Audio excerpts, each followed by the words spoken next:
Hi everyone. I'm in the northern part of Israel in the Golan.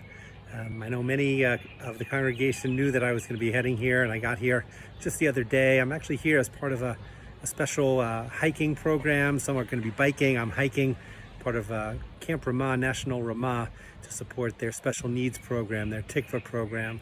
It's really been a wonderful trip so far. A little problem with the baggage, a little problem with the flight, but all that pales in comparison to what it really means to be in the land of Israel, in the state of Israel. So fortunate to be here. And I just visited. It wasn't part of our planned trip. We just stopped at the Bahat winery.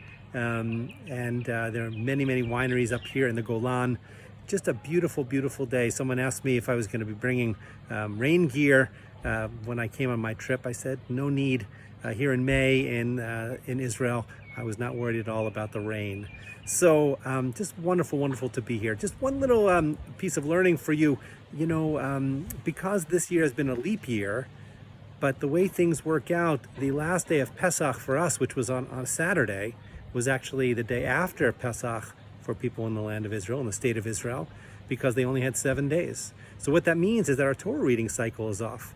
For Shabbat, and this coming Shabbat, we'll be reading Parshat Bechukotai here, the last Parsha of the book of Leviticus, but you back home will be reading the beginning of Bamidbar. So it won't be until we get a little bit further down into the summer that we eventually come back together. It shows a little bit of the difference between living in the land of Israel and living outside in the Galut, as it's sometimes called, in the diaspora.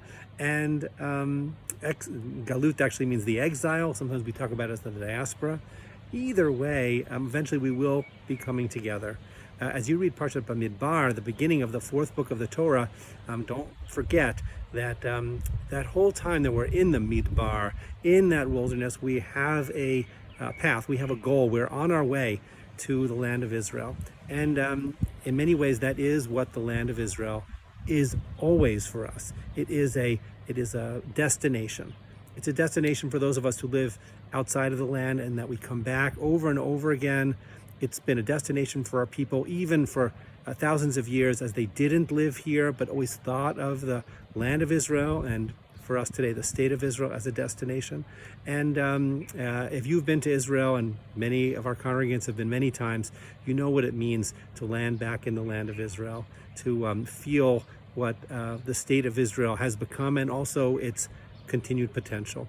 So I feel very fortunate, glad to be able to share a little bit with you, and I'll look forward to telling you more stories when I come back home. Shabbat Shalom.